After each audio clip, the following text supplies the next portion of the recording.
Welcome out to another episode of It's All Been Tracked Before. This time you knew it was coming. It's the Maquis Part 2 from DS9 on It's All Been Tracked Before. You want Part 2? Want more stuff? You want more of It's All Been Tracked Before? I'm glad you do. Easy place to get it. Go to Patreon. Become a Patreon member. Patreon.com/IABD. Get all the extra stuff.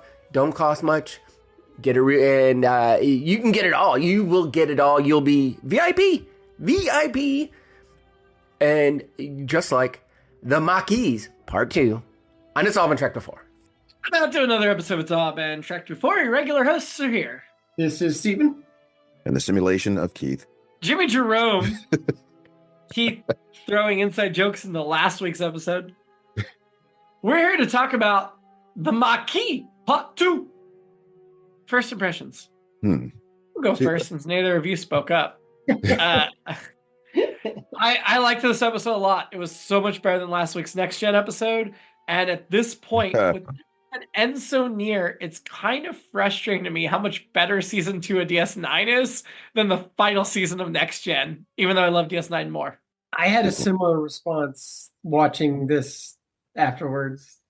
Yeah. It's like, oh, okay, this is good. You know what I mean? Or just being more like, oh, what's happening now? What's happening next? And I don't even know the song The Moon, but I liked it a lot. And maybe it was by comparison, but I don't think that was part of it. But I think it just speaks to your point, Jimmy, that it's like, how are these two going on at the same time from the same mom and dad? Although obviously they're not. I mean, there's a lot of other factors going on here. I mean, I talked about how DS9 was so good. And season 2, it's starting to find its footing. Season 3 is going to be better. Season 4 is going to be better. Like, it only goes up from here. But the season 2 of DS9 has been so much better than season 1 of DS9. I'm not going to say this episode is better than Duet from season 1. But overall, season 2 has been a higher quality week to week than season 1. There are some things I was getting conflicted about. No, we can talk about that later in the episode. I think, but it's related to how good the episode is. In other words, no, I mean not. I'm gonna get all twisted around if I try to dance around it too much. It's more just examining how much I like the Dukat character. Yes, and it's what I was thinking about is just how problematic it can be, especially now thinking back to making characters like that a little bit too sympathetic. Kira touches on it. And just as an audience member, my gut reaction was to go, "Oh, come on, stop being so hard on him. Don't you know about all these other things?" And it's like, but no, he was like essentially this, the leader of like a death camp or something. And this is like a very Nazi-esque kind of figure. And I think we talked about this on part 1 too as well. It's just like even the least aggressive member of something like that is still complicit in some very awful things, even if his underlings were doing most of the dirty work or whatever. He was not the least aggressive member. Yeah. Well, so Keith, if his arc at this point forward was redemption, I would be really bothered by it, as kind of what you're alluding to. With the not getting into things deeply, I really am going to dance around things now because I don't want to get into things deeply. Yeah. Dukat still has more evil stuff to come, and he's not going for redemption. That's not the point of Dukat. And if you tried to redeem him from here forward, of this is a reasonable guy we can work with, but what works for me about Dukat is some of the worst people are super charming. And the days I get really, really frustrated by Trump and how obvious his lies and cons are, I keep having to remind myself, for the people that aren't paying as much attention as I am, the charm plays out if you're not keeping in mind all the other stuff, right? And so Dukat is a Trump-like figure in that he can be very, very charming in the moment, but he's not good, and you should never trust him. I don't even like comparing those two. It just doesn't.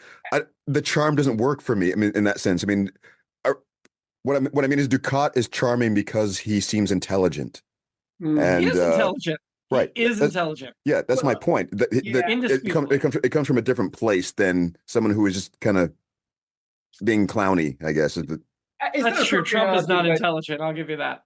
but I get you where you're coming from, Jimmy. I think one of the things, and you kind of alluded this along the way, Jimmy, and about this show, DS9, but I think one of the things that kept going through my mind last night is my loyalties and who I was quote unquote rooting for in this episode kind of kept switching and or got to the point where I'm like, you know what? I kind of threw my hands up, and not that you have to be rooting for someone, but on some level, there's all those things at play. And I think I like that there's a lot of complexity is an easy word to use, but in real life, it's hard to, we definitely have friends that we love. We're like, that guy's the best. And, but, in ourselves and in other people, it's like, you know what, if I forget about this part of this person or whatever, we're humans. We're all very complicated. And I like the way that especially these two episodes captured it. Like I said last week, when the tensions were everyone was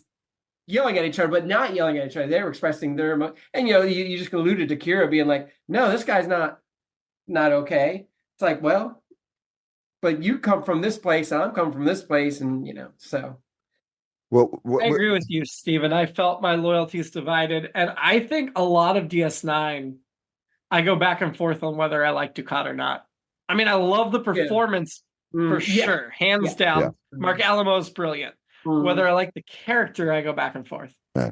Let's jump to the beginning of the episode, and we get Cal handing over his uniform. Cal Hudson hands over his uniform to Sisko, which will be a visual theme throughout the episode. I really dug that element of the uniform as a symbol, and we've seen the comm badge before. But I think making the whole robe or the whole uniform part of it was really interesting.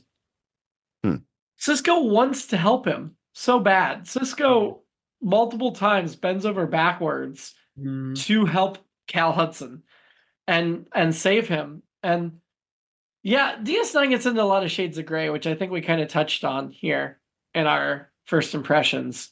But there's a lot of shades of gray where you're like, Cal Hudson's not totally wrong. But it's still frustrating. That's most freedom fighters aren't totally wrong, if I'm saying that right. But it's a few of them you can really say that, you know what, they're doing this in exactly the right way. It usually doesn't happen like that, unfortunately. And I know part of my sympathy lies with that character because I love Bernie Casey, but also Bernie Casey as an actor brings that kind of gravity and like, you know what? I believe this guy, and I think he seems like a good guy. Let's follow him. So it's funny you should bring that up, actually, because that's something I didn't write down, but it's one of the notes I wanted to touch on. At the beginning, his performance quality plummeted, and I would say that the first few lines, if you're paying attention, and it took me a couple minutes to think about what's going on there. Why does it sound like he's just reading off a teleprompter or something? And it's because he's not visible. And I think they actually had him either re-recording or recording things on a soundstage until when they jump to the scenes where the camera's actually facing him and he's delivering the lines, you can tell, it's just that's it. That's just, okay, that's a decent delivery. But not a monologue, but the long stretch where he's just kind of lining up his pro. It's just, when they're walking through the forest, he and Sisko at the very beginning. Yeah. And there's long stretches where you don't see him. It just sounds like someone is just kind of reciting something very flatly. But that's why not everyone voice asks or voice. That's perfect thing to flub on right there when I say that.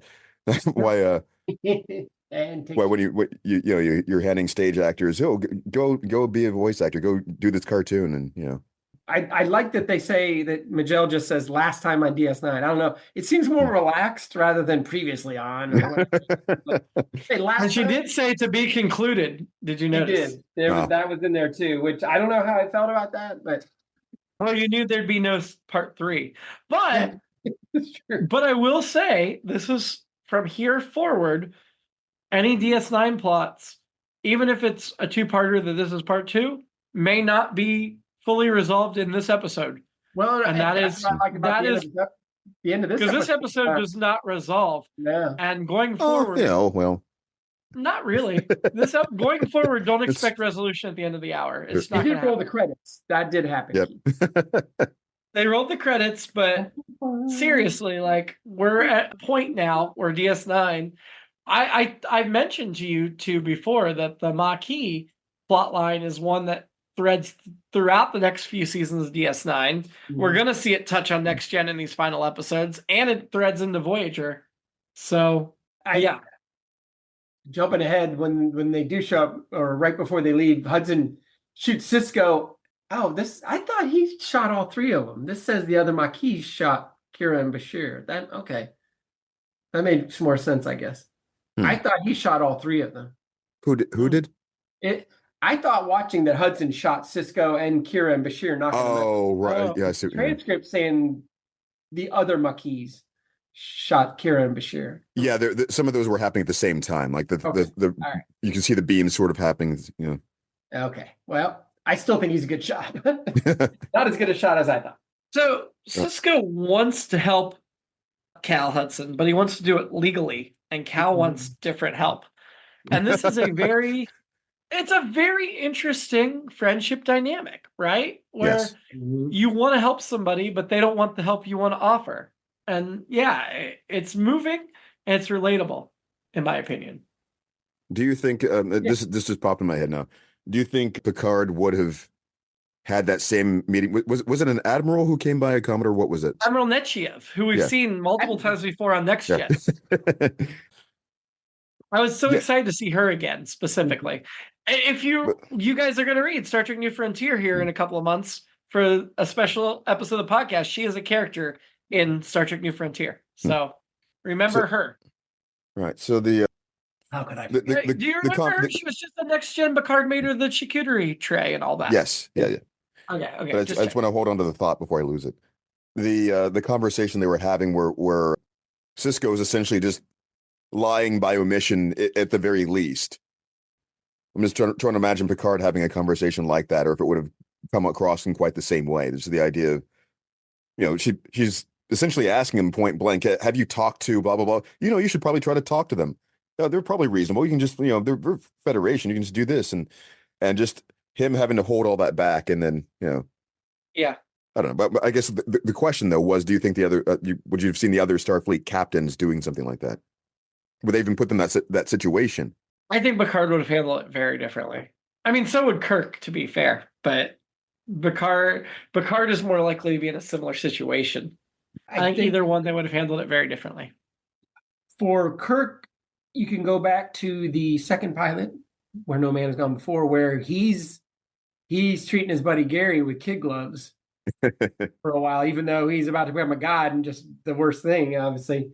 And then when the time comes, he kills him, of course. But at first, though, he's like, nah, he's reluctant to do it. He's like, no, I can, it kind of like Cisco here, like, no, you know what, I can reason with this guy who's now has godlike powers, which it's not a perfect analogy, but just to go back, Kirk did it there. And I think I feel like there's a couple other episodes where he's like, well, he used to be a friend of mine. I think we can work this out. And of course, I don't think he's ever actually able to work it out.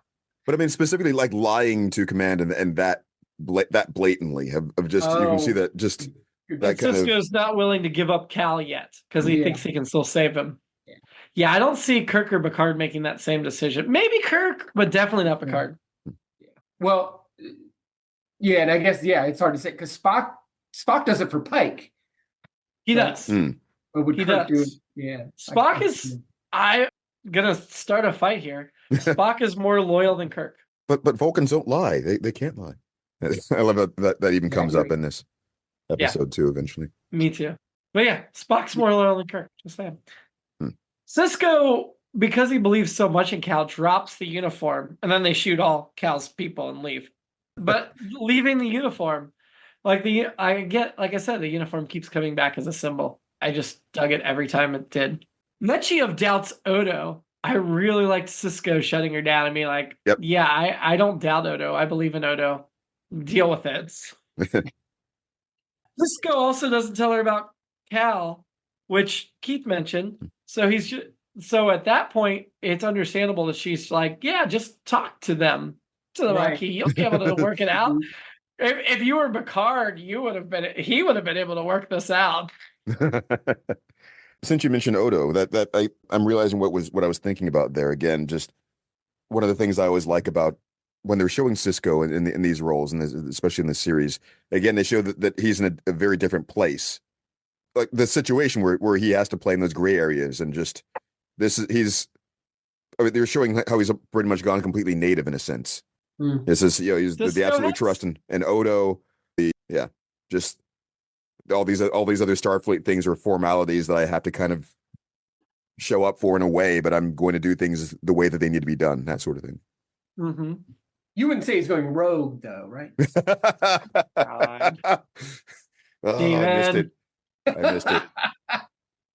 Steven! Well, hopefully Based that on doesn't. last week's. Hopefully that doesn't need to be edited out. I don't think it would. So I don't think so. after Cisco talks to the Admiral, he's talking to Kira, and he says, Admiral? He says, on Earth there is no poverty, no crime, no war. You look out the window of Starfleet headquarters and you see paradise. When are we getting there?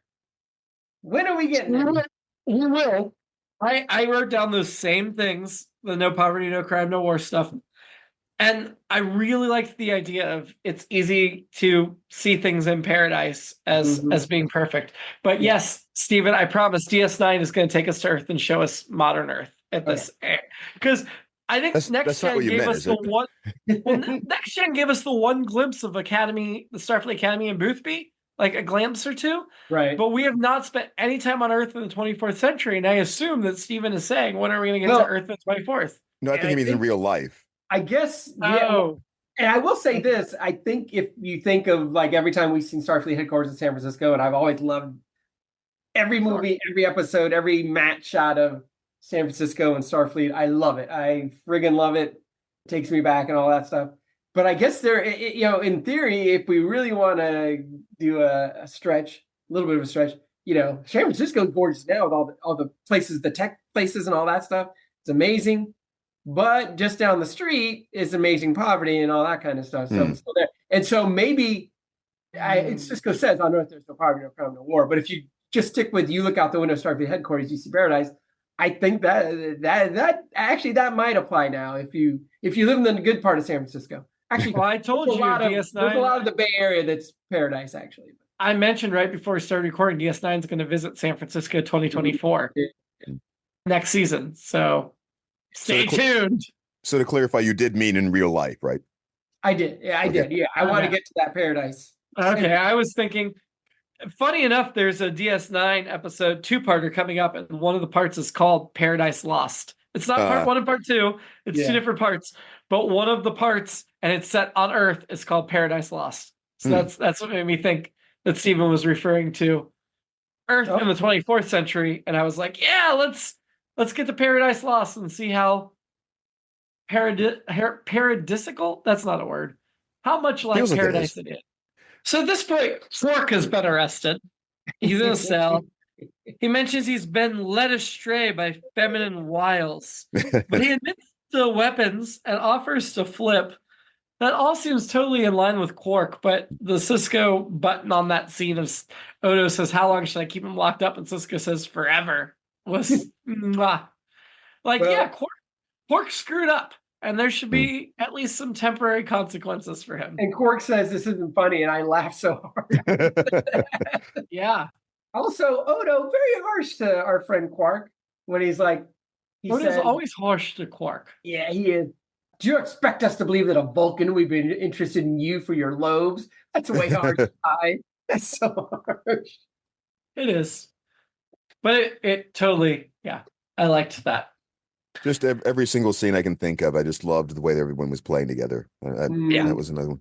The Cardassians disown Dukat when Cisco checks in with the government.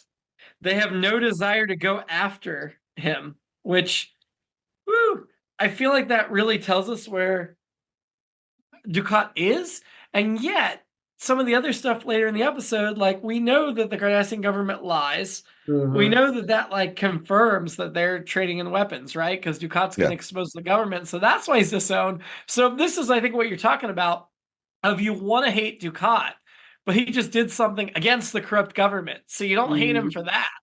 Well, it's also it's hard to convey the complexity of what they were conveying there, because they did it into such a just a, I don't know if I would go so far as to say like a show not tell, but it just kind of felt like they were, and several thoughts at once again. I'm trying to think back to what it would have been like when I first watched this, if I'd have been picking up on the political intonations and like the subtleties and so forth, because they just kind of trusted you to follow along and go, oh, okay, this is what, so this is this. And a lot of it just kind of, you can kind of follow along just by watching Cisco's face as these things are being revealed, or while he's interacting with, what's the name of the guy that they were? Cal Hudson? No. I'm sorry. The government figure that came from Cardassia. Oh, Cool Parn, I think is his name. Leggett Parn, played by John Schuck, who is very familiar from the MASH movie. Although this says, best known for MASH movie, Star Trek VI, The Undiscovered Country, Star Trek IV, The Voyage Home. He played the Klingon ambassador in both movies, and Dick Tracy. And I bring up he was in the TV show where he and his wife switched places, which is Turnabout Intruder ripoff. He'll do an episode of Voyager and 2 episodes of Enterprise as well. But yeah, very, very familiar face. This is his only episode, DS9. Yeah, just a legate, whatever. And I thought he'd be around longer, but I just love whenever John Schuck shows up. So just him showing up to be a was great. Yeah. That's around the time. Then Kira and Cisco are talking, and through this next little exchange, I was like, who's zooming who? And it's like, oh, nobody's really, all of a sudden, nobody's like, and then I wrote the charm is ending, because it's like, all of a sudden, it's like, it's when Kira says, the way I see it I think this is about Dukat, he's getting exactly what he deserves. So it's like, nobody's being completely honest, but nobody's fooling anybody. But yeah, it's getting real. Well, yeah, that was the part that I think we were referring to at the top, about her reminding us that this is not a good person. Mm-hmm. These are all those things that he did. Yeah, this isn't such a, stop liking him that much. Yeah, Kira doesn't want to rescue him. Yeah. But you get why Cisco does, right? Yes, yeah. So going back to the conversation he was having with the government, just the way that they essentially casually confirmed what was happening, but in a way, it's almost like they're kind of getting ahead of it. And here's your scapegoat right here. Yeah. Whether or not that's an indication. Well, okay, eventually, I guess we could probably jump ahead. Wait, I don't know if we should jump ahead to the rescue or not. Or after it, but you're right on my notes. But yeah. Well, and the thing, because he's like, well, she's like, well, yeah. She's like, well, here's the reason why we should stop him. He's like, well, yeah, that's exactly the reason. Yep. What you're saying, I hear you, but you're also coming from a very different place than I am, and that's another thing that's going on, which is real life, the world. Our perspectives. Well, this is my background. Well, that biases you in a way for better or worse. I don't know. Bias is the right word. Colors your perspective for good and bad. And we need Kira saying, like you said, yes. Like, this guy is not Shecky Green, which is a reference no one will get. This guy is not your fun time. It seems like I got you. Yeah, but he's still did all these terrible things. So yeah, there's a couple of things I noticed at the end of that scene which I really liked as well. We get the sense that remembering what happened in part 1, we know that Cisco is probably softening on Dukat a bit. I mean, they're relating. He's starting to understand his position better, but he doesn't say that. What he says is that the government wanting him dead means we want him alive. Right. Which is he gave the pragmatic reason, which is also true, but he didn't try to sell her on it in that way. Do you guys think he might not even admit it to himself necessarily either, that he starting to like him in a way? But do you guys think it's kind of and I haven't referenced this in weeks, so I have to, a balance of terror kind of thing, where Cisco's like, well, I understand being in command and having to make these tough decisions, or I shouldn't say that's the whole thing, but do you think that's part of why he understands and kind of respects Dukat, or is it more of he knows that? Well, I guess it's the same thing we've been talking about. I don't know that he likes or respects, but I think he thinks Dukat is useful in this instance. Okay. I I feel like they were touching on the respect, at least as recently or as early as previous episode. Just the whole conversation that they were having in his office, him showing up, and it's just when they went in the buddy cop investigation together. It's maybe it's a different. It's because Balance of Terror ends with the Romulan commander saying, in another universe or whatever, we might have been friends. And I believe Kirk and that guy could have been friends. And we had the buddy cop movie episode last week with Dukat and Sisko. But I think what we start to feel in this episode is, I think we're alluding to here, is like they might not be buddies in another world, but they would understand and appreciate each other, but not. Okay. But Dukat keeps showing that he has some redeeming things about his character. Yeah. I mean, he's been playing it straight for the most part. He seems to have been affected by his position there. Mm-hmm. Yeah. He's one of the ones who does not want to see another war. He doesn't want to have to do the things that they were doing. And he was blindsided by the fact that they were smuggling weapons. Mm-hmm. He was like investigating in earnest, we're finding out. So that's sort of what I meant as far as that goes. Yeah. And I think so. I mean, as far as was it okay? Was Steven's question, wasn't it? I think that's evidence that I think it's partially because of Sisko getting command experience, partially because he's specifically in the same office, and they keep calling back to that, and also just witnessing what Dukat would do in those situations. He knows that they have the same goals in essence. I think he respects at least that. Dukat's playing him, and this may be foreshadowing, just admitting I know how Dukat operates. But I really liked Dukat a lot in this episode, but it's because of they want to make you like him, but you can't ever like or trust him, no matter how likable or trustable he seems. And I fear I maybe You sound like Kira now. No, I do almost regret saying this because I feel like now all of a sudden I'm spoiling things for Steven. But and me to an extent, yes. You've seen enough, I think. But yeah, no matter how far Dukat, they will go many episodes. You will think, oh, I can trust Dukat. He's okay. This is going to turn out all right. Dukat is never trustworthy, and the second you trust him, you've lost. I don't think that's a bad thing. I think it's a really good performance and a really good. And I as much as I love a redemption story, I also love a character that's non-redeemable, and Dukat is non-redeemable. Interesting. See, this is sort of like one of my this is like a challenge accepted moment for me to see let's see what actually happens.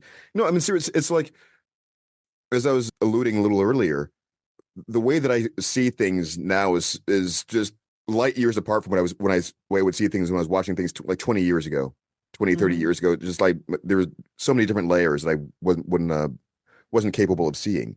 So who knows? That's the other thing. All right, we'll get there.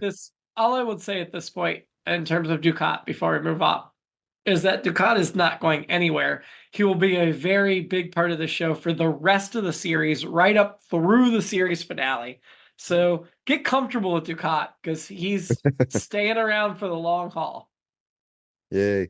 Delightfully. So I love Mark Alamo's performance. If I was naming 10 things that I love best about DS9, Mark Alamo's performance as Dukat might be one of them. It's up there. It's so up there. The way he resists the mind meld with ease was such a great scene, where he wasn't even stressing about it. He's just like, yeah, you just need to get better at this. There are ways to resist you. He did a Jabba thing right there. Right? You weak-minded fools, the Jedi mind trick. So good. Wasn't it? I like the way he says, yeah, it's simply a matter of discipline, which makes sense, because that's what it's what a Vulcan would say. And right. First I was like, is this our first non-consensual mind meld? But Spock did it all the time. So well, and this was not a non-consensual mind meld, it was an attempted non-consensual mind meld that Dukat fended off. Which again I think plays to I don't know if they're trying to make us like him, but don't you come out of this episode liking Dukat at least a bit? Yeah. Okay, well, to what I was saying before, the Star Wars reference, the Jedi mind trick. Yeah. That's that's also kind of relates to pro wrestling in a way. I can bring it to that. It'll make sense in a second. So what they have to do when they're elevating a character or selling them, they're setting him up as one of the main characters in that sense. This is a major player that they did in Star Wars as well as saying like it's Jabba the Hutt. You're demonstrating, oh, this is one of the characters that is significant, that they have mental discipline, they have this kind of power. They're not just like these extras like the stormtroopers. This is somebody who's blah blah blah. So, I get that. I buy that. That's a good argument. Sisko surprises the Maquis, beaming in. Then he fights, and he sends a message to Cal by leaving the uniform. Or does he leave the uniform at that point? But he sends a message to Cal anyway. Well, I still have his uniform. He can have it back anytime he wants. Right, that's it. Yeah, I knew the uniform was involved. Dukat's explanation of Cardassian courts, that they're always found guilty. Love it. But they don't make mistakes. Oh God! So this is the scene I was waiting for right here. This is more evidence as far as that goes. And God, the acting opposite each other, and this was so good. Just the Sisko, the character, just playing it so well. Not, I mean, you could see other kinds of characters bursting in and just wanting to just blast out everything they know, everything they've heard, and just either reveling in these sorts of things or whatever. But he was just withholding it until the perfect moment to just sort of casually bring it up. Letting Dukat just essentially strut around the room and talk about how comfortable he is and start spouting off about the Cardassian policy and the legal system, and then just, oh, by the way, you've been accused of doing this, you're going on trial. Or just dropping it in stages, though. This is the idea of what he's the. Oh yeah, right. Dukat was teeing him up by essentially, oh, this must have happened, right? Oh, they must have been really eager to get me. The hell is going to rain down now because I was kidnapped, and nope, it was just played out so perfectly. And but wait, so one last thing. That's that was the point. That was the point that was forestalling, and this was sort of evidence of how he seemed to be playing it straight. Maybe I was convinced. Maybe if this is part of a longer con, whatever. But it's just, I think for the character, it seemed like he was genuinely trying to do something by the book. He didn't know about the greater good. Yeah. Yeah, he'd fallen from grace from the government. Yeah, absolutely. And I liked his explanation of why of just sort of like groupthink, the way that those things sort of happen. He was in that position. The hardliners were like, "Oh, you should have just like wiped everybody out. You should have just killed all the Bajorans when you had the chance." And however evil he is, I mean, it's in a way saying something that he didn't. He probably could have done a lot of pettier things than he chose to do in those moments. Which doesn't make him a good guy. Right. I know. Yeah, but, exactly. No, I get your point, Keith. I get your point. And I agree with it. That's what makes it so difficult. This is where I was starting to get conflicted, that whole thing. But you were still there, you're still doing this thing, but they're still showing us the character in that way. And it's just like, Well, and the whole scene about them making the deal. You help me stop the smuggling, I'll help you stop the Maquis. Mm-hmm. And then him thanking Sisko for the rescue, and Sisko saying, "Well, you do the same," and giving the smile that implied that I know you would not do the same. Yeah. But now you owe me, so next time you will do the same. I love it. Right? I think this is my favorite Sisko episode of the series so far. Just how animated, and it's a cliche term, badass he is. Just like, not only is he mad, I mean, there's the times where he's animated. There's also times like there where he's still doing his like, I'm saying this, but I'm actually saying this kind of a thing. Yes. Which I love so much, and he's so good at. Cardassians don't make mistakes. I just wrote down dubious. But I agree with you, Stephen, that in terms of, I don't think that Sisko has fully gotten his due yet, and this was a really good example of what Sisko can do. I think we'll see more of him in this light as the series goes forward. Really, really strong performance. Oh, the Kardashians don't make mistakes. Steven, did you notice that was like a lawyer trick that essentially happened there? That was Cisco letting him play all those things out and lay out this argument, and then, oh, by the way, if it's not a mistake, then you're guilty, and then blah blah. Can the stenographer read that back? And he didn't even come out and say it. It was sort of the implication of the implication. Where are you going with this, counselor? I'm going somewhere. Tread carefully. Yeah. And then somewhere in the middle of that, oh, maybe it's the next scene. Oh, it is. Odo says, ask Dax, have you ever tried to interrogate a Vulcan? It bumped on me that the runabout was challenging a trader ship that was so much bigger than it. I get it's Starfleet, but it felt like you're punching above your weight or trying to punch above your weight. Yeah. You're a shuttle. You're a glorified shuttle, and you're threatening an entire ship. I know we've come along since TOS with the shuttles, but still. That being said, Dukat saying, I'm not just any Cardassian, I'm Gold Dukat. Oh, love it. Oh, God, that was so good. It works, right? If it didn't work, it would make him seem so pathetic. But it really helps him with the next dozen episodes he's going to be in that it works here. And just that scene was so good, and just that little bit where Kira had to turn away, that little icon, just like, nope, I'm not gonna look at you and say you're cool. Nope. Just yeah. That's the scene where I can't remember. I think O'Brien says they obviously value their privacy. Yeah. He's using some pronunciations that are very interesting. Like Picard, I could believe saying privacy. Maybe he picked it up from him. But privacy. You don't think an Irishman would say privacy? Yeah, it still sounds like a hedge, like privet. It's for a hedge of privet is privacy. But I enjoyed it. I'm not gonna be mad if I hear more of that. I just noted it.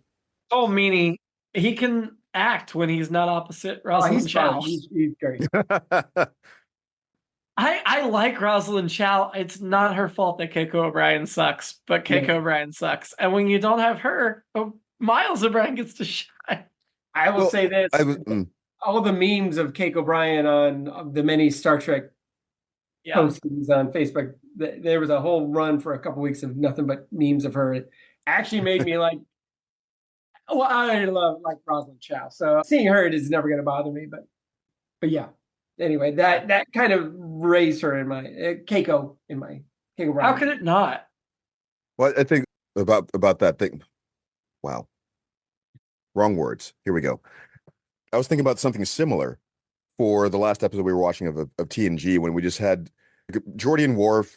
If you just drop them in so they can, read some lines by the numbers, this is my position. This is what I would talk about. This is what I do.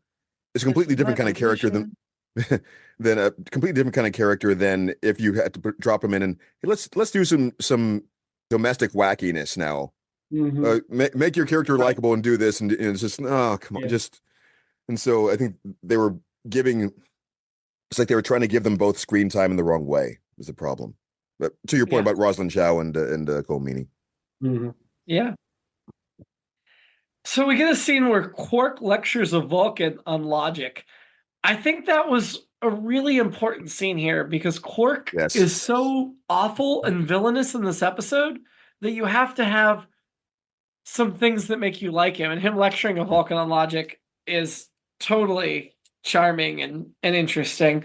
And the whole third rule of acquisition, never spend more than you have to on acquisition. And peace is cheap because there's no advantage right now. And that actually talks her into a confession. First of all, that justifies how Quark gets out of lockup. But second of all, it makes Quark likable in episode, a two-parter where you don't like him. There's something, again, this is it's an example of how I would see things now as opposed to 20 years ago. First of all, it plays into the thing I was saying about, when you're elevating your characters, by putting them in a position where you say, oh, this is not a weak-minded fool. This person who can do this, who can operate it. Yeah. So, Quark is operating on this level where he's talking to a Vulcan in this way. And also, it's sort of in line with my philosophy about certain things, just the way that you have these rules of acquisition, and they've been played for comedy for the most part, as far as the Ferengi and everything. But when you really start to analyze them, or any sort of the point is they're being presented here as like a valid text, as valid as like a Bill of Rights or some other religious Rocks philosophies. Yeah, I think some philosophical religious tenets. That they're all they're always played for comedy. Like, oh, this is all about greed, but if you turn them at certain angles and look at them the right way, then there's wisdom in there as well. Yeah. Sisko beams back down to the colonists. He talks to them. He brings Cal's uniform. One last chance before Cal phasers it and burns his bridges, literally, as he's burning he's burning his bridges metaphorically as he's burning the uniform literally. Huh. And Sisko's whole argument to them, and I think this is short-sighted on Sisko's part. What I love about Sisko is he is still a hero captain the way Picard and Kirk are, but he does have flaws and blind spots. And him saying, I've stopped the weapons, there's no need for the Maquis. Blind spot. It's such a blind spot, but you understand why he'd think that, and you're on his side for saying it, but it's wrong. It's so wrong.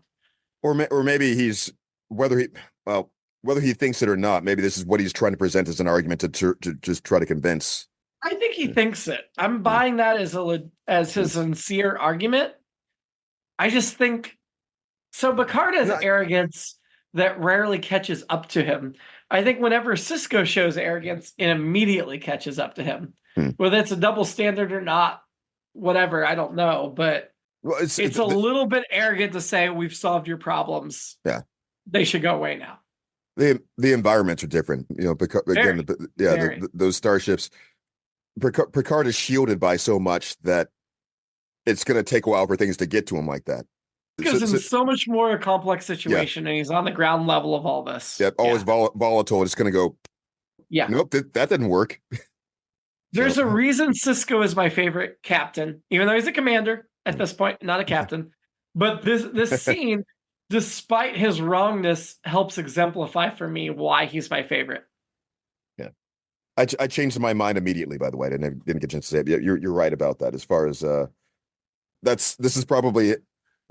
I mean, it could be argued that this is more of as far as the blind spot goes, it's emotion, it's desperation. He's scrambling to try to do whatever he can to fix this and save his friends. So it's like, oh, look, we did it. It's done. You're saved. Let's stop. So yeah, it is like I feel like a Next Generation episode, this would be Picard's save the day moment. And it is a testament to DS9 as a series, and also like a great illustration of how this show is different. That it's not a save the day moment. That it ends up not mattering at all. I hadn't thought of that. It's the serialization of it as well. They can't wrap it up and package it like that. So it's nope. It's just a thing. I want to call it the writing for this episode at this point. Regular director Corey Allen. Writing is this story by Rick Berman, Michael Piller, Jerry Taylor, and Ira Stephen Burr. You bring essentially your top 4 people in at this point to develop the story. Teleplays by Ira Stephen Burr, which justifies him eventually getting showrunnership. But this was a well thought out, well developed, every beat hit story, and that's why. A lot of times when you see 4 writers, you panic. But when you see the top 4 people on the show as the story by, and then one of those top 4 gets to do the teleplay, you're like, okay, this is in good hands.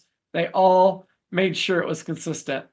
Well, we've kind of been talking about this probably since last week, but the whole time I knew the end would come down to Cal versus Sisko or whatever, and I wasn't surprised by that, but I was still surprised at the end that he let him go or whatever. That because I was sure and I'm probably never going to see Bernie Casey as Cal again.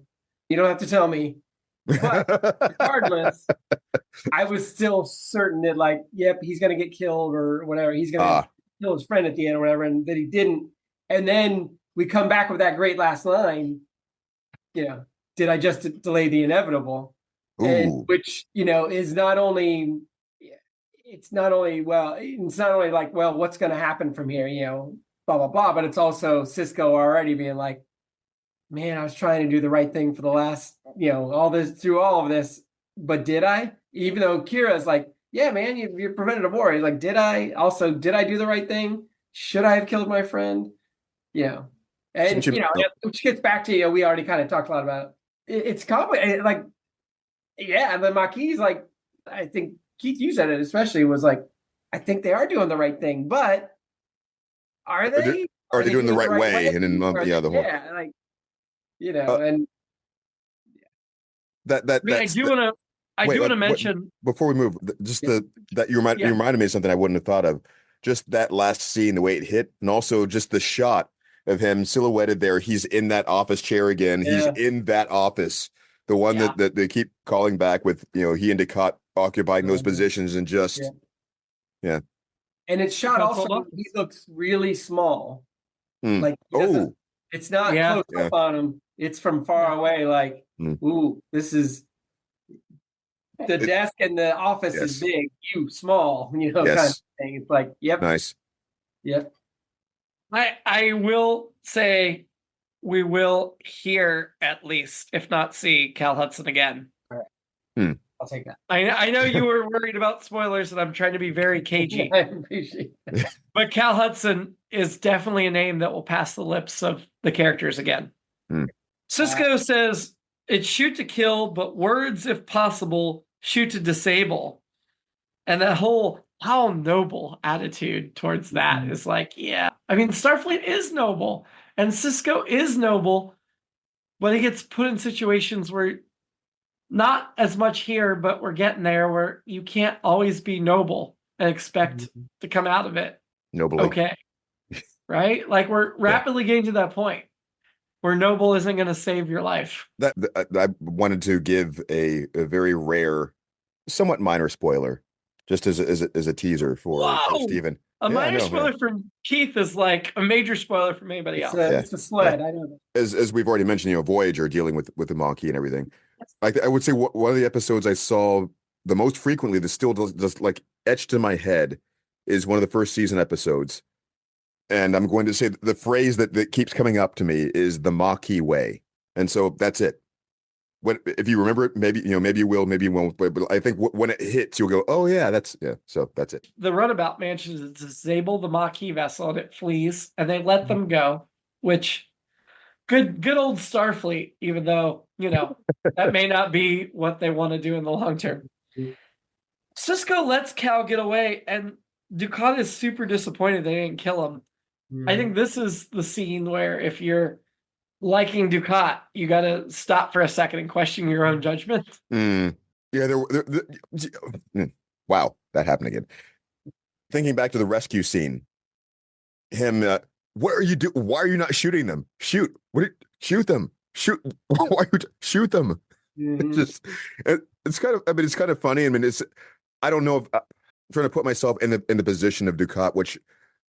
First of all, I don't think that would have been commanding a a death camp or something. But I mean, if I'd been kidnapped, you don't think you would? You don't think you would? Probably not. I don't think I'm going to have that opportunity anytime soon. You don't see yourself as a Goebbels? Remind me, Keith. I want to talk to you after we're done here. I have an opportunity for you. Is that a multi-level marketing opportunity? Wow. In a way. If you command one death camp, you get 6 people to command other death camps underneath you. Jesus. Wow. That's how they got sucked in. That's why they all did it. Essentially, that was their motivation. That's why Dukat did it. Yeah. Oh my God. That's a variation of the producers. A death camp that's doomed to fail. You're trying to screw up your death camp, but people keep living somehow. Wow. No, they're supposed to wait. If you're screwing up the death camp, they're supposed to live. That's right. Sure. Okay, they should be dying, but Dukat's death camp, they keep living. I don't know. Yes. Right. My point. What was I saying? Damn it. How did I get it? Right. I'm trying to think about how do I got into this part of the whole thing anyway. Oh, yes. Sorry. Being kidnapped for some other completely different reason. And my rescuers are trying to reason things out in that way. It was like, no, just God. Yeah, I might react that way. Who knows? The whole thing where Cisco is basically honored by Starfleet. Like, oh, you're congratulated. You prevented a war. Man, that rings so heavy. And look, I mean, the whole Dukat, like, don't expect me to lose any sleep over it. And then Cisco saying, did I delay a war? Or did I prevent a war, or did I just delay it? I mean, not to get ahead of myself, or ahead of ourselves, but knowing that what's coming, it's like, yeah, you didn't prevent a war at all. But I love the arrogance of Starfleet saying, thank you for preventing the war that you didn't prevent, you just delayed. Well, we did know that, but I mean, we've already mentioned the Maquis in a number of places. oh, that. Keith well, and I, yes. you and I have both mentioned the Maquis continue past this point. But the war part though. I mean, that's not necessarily well, I don't know. I mean, the Maquis exists to have a war with the Cardassians, right? That's their whole purpose. So if the war was avoided, there'd be no reason to mention the Maquis again. No, like that's that would be more like a Cold War thing, though. I mean, you're implying that there's like a full scale escalation, or at least that's what I was interpreting your words as. Oh well, I don't know if I want to interpret them that strongly. Right, but we'll see. Okay, but I guess yeah, in the sense that you're not preventing the Maquis from continuing. Yes, that's true. Correct. Just the idea of that almost another parallel with Cisco and Dukat there.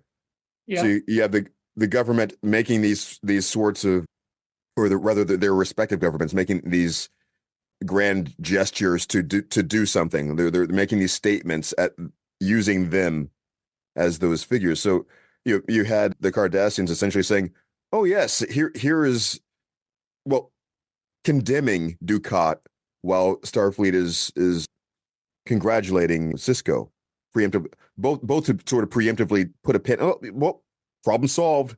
Here it is. Yeah. Here's our hero. Here's our villain. Done. I think, and I don't want to overlook this, that's important to note that Dukat, as of this episode, is on the outs with the Cardassian government. That's an important plot point moving forward, that he is on the outs with those in charge of his government. Guys, I know one more Balance of Terror reference. So you keep making them until we finish this podcast. I am here for the Balance of Terror references. It's kind of the whole point, isn't it? It's the references across the entire absolutely continuum of Star Trek. Never apologize for Balance of Terror references. Cisco says, Major, I just got a communique from Starfleet congratulating me on my good work and thanking me for preserving the peace of the Cardassians. To which, of course, he says, well, did I? Didn't I delay? The end of Balance of Terror, you guys may remember, Rand says, we finally received an answer from command base, sir. They say they'll support whatever decision you have to make, which, again, goes right into Kirk comforting the widow, the widowed bride, or the widow. I guess, no, he does marry them, yeah. Does he? No, I don't think he does get to clear. Wedding was interrupted. She was still the bride. She was still the bride, and he's comforting her. So it's like, oh, great. Did I make, Oh, I mean, I still think he, in a way, he knows he made the right decision, but, he still got somebody killed, is what you're saying. At what cost? Yeah. I mean, what are we doing up here? So. Oh, like Quark. Yeah. What's that? The price, Quark. The price of peace. Still. I liked Odo turning into Spider-Man with his lasso trick. Ooh. That's a great one. Yeah. That's. I don't. I mean, I already don't know how those sort of budgetary things work, and I wouldn't have even thought about those. That's another fun thing about this podcast. Really, is both of you made me think about those kinds of things more often. Like, the number of actors is this because of this, or, but that's just something that you would think he just suddenly has superpowers. Essentially, he can just he's Plastic Man now. He can just do this. Yeah. Yeah. Like you would think that would come up a lot more often in chases and so forth if he could have done that along, but who knows? Yeah. It would be great if in one of the future episodes at some point he has the Plastic Man glasses on or whatever. My last note before ranking is my alternate episode is a Quark Sakona rom-com, and we never hear what her fate is, right? I mean, we feel like she's probably going to jail Federation jail, but it's never said, right? It's never exactly said what happens to her because she No, did but choose state's evidence. yeah, she confessed. Yeah. She yeah, absolutely. So My alternate episode was either Cisco actually shut down the Maquis, which would have been how the next generation would have handled this plot, I think, or a main character switch to the Maquis. If we spent a little bit more time making them slightly more sympathetic, or planted the seeds for a main character to be like, yeah, Cal has a point. yeah, So it's not just Cisco's old friend, but like a major character that we can Yeah. follow. That would be really interesting. that's good. I hope that happens. I am not going to say yes or no. The only thing I'm going to say is we're not done with the Maquis. You may be done with the Maquis, but the Maquis ain't done with you. You either get busy Ready living, or get busy Maquis. I can go all night with these, but I'm not. Let's lesson. do rankings. Oh Who yeah. was your shady character of the Maquis Part 2? I'm gonna quote Gary Oldman from the Professional. yes, thank you. Who's your annoyance? Everyone. I know, but The shady characters. Wait, everyone's not shady. there was an easy answer when I thought about it for a second. It would be the again, what's his name from the Kardashian government who came in as, oh, by the way, yeah. He's my annoying. The legate. Yeah. Yes. Because maybe I thought he was the most clearly duplicitous. Like I didn't believe a word he said. But No, I mean, no, he wasn't my shady. I think Cisco was the shady one this week. Wow. Because, look, I love Cisco, but he was keeping information from Starfleet Command. Oh, okay. That's actually really good. Yeah. Right? Like he didn't tell them about how far Cal had gone. Wow. He didn't. He was still trying to salvage the situation. All right. Because otherwise, I think like Cal was up front, Dukat was up front, Kira was up front. Cisco was the only one who. Quark ended up being up front. Cisco was the one that held back the information. Did Steven pick? Or you just everyone? Is that yours? I'm staying with everyone. Everyone. Keith? Oh, I'm still staying with Parna. Parn. Yes. Parn? The legate? Yes. Legate? The one who's coming in saying, "Oh yes, he's guilty. Just go ahead and let them execute him instead. It's fine." Wasn't Vern the guy that Jim Varney was always talking to in the? It's a Vern. Oh, Vern. Yeah. Okay. Not the same. Hey, Vern. Hey, Vern. Yeah. It wasn't Parn. Okay. So who was your annoyance?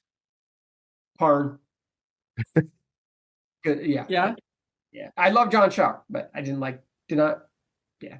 I will have to say, I think my annoyance was Nechiev, and I love Nechiev, but she was the one who was just like, just go talk to them. It'll be fine. Well, then she's like, are you questioning Federation policy? You're right. It's always right on the money. Excuse me if you're having a question about your policy. Are you threatening me? You're threatening me? How dare I? I'm gonna go with the Maquis member who is No. The one guy in the kidnapping scene who Dukat just kept pushing his buttons. The whole I'll prove it to you. I'll prove you. I have the stomach for it. That guy. I don't remember which guy that was. That wasn't Tony Plano, was it? I'm sure that would be. Who we talked about last week because he's been in a ton of stuff. It's all right. So it's almost sounded like he might have even had like a Brilfo? Is that the guy? Maybe. Tony Plano was Amaros, who Cisco said, "Tell Cal." Cisco let him go because he's like, "Tell Cal I got you." That guy. Okay, it was Amaros. Okay. Oh yeah. Okay. Who are you having a drink with? Bernie Casey. Lots of options Cal here. Hudson or Bernie Casey? Bernie Casey. Okay. I'm actually gonna go with Dukat while I can. While he's still likable. I totally agree with you, Keith. I'm going with Dukat as well. I think after this episode, it just I don't know. Well, I went with Sakona last week, right? Or 2 weeks ago? Yeah, last week, yes. Okay. Yeah, I got to go with Bernie Casey. I can't let Bernie Okay. Ranking the episode, let's put it against the Maquis Part 1, better or worse? Better. Yeah, I think so. I wasn't sure going in this conversation if I'd feel that way, but I do. It wasn't like just like, oh my God, it blew it away, because they really are kind of linked in that sense, that setup, but it's just something they just, Did we rate part 2 number 1, or was it number 2 for the season? It was number 2. So Okay. this becomes number 2, unless you think this is better than Blood Oath. Oh man. That's Oh, oh. I'm still ranking Blood Oath number 1, but this is high. I'll These give are this back to back to back Yeah. too. These are the last 3 Yeah. episodes, essentially. Blood Oath was like right before that. Blood Oath was right before the Maquis Part 1 and 2. Wow. DS9's already hitting its It's I mean, I want to at least point out that it's not like, I mean, obviously I can see the Blood Oath having to, there's too many things going on there that they're going to probably keep it up pretty high. But this wasn't like an immediate like, oh my God, no, this is worse. No, I had to think. It was like, well, I mean, it's just a different apples and oranges kind of thing. So I know we just watched Blood Oath, but it feels like the most recency bias versus nostalgia ever. yes, Blood Oath involves all those old commanders. yes, But it's also a very good episode. It was just 2 weeks ago in the DS9 universe. Man. Yeah, I have Blood Oath above this, but if you two want to overrule me, was there even any Dax in this? barely, A little bit. which is part of why Blood Oath's better. Like, bro, do you even Dax? Do you want to make the final call, or do you want? Oh no, I'm deferring. I think Blood Oath is still better. Unfortunately, Okay. All right. Unfortunately, as if I don't know. It's just Steven, is it unanimously, or do you think? I think I would have gone part 2. I think I would have gone with that. Yeah. oof. Put Blood Oath in the middle of parts 1 and 2? Yeah, I think so.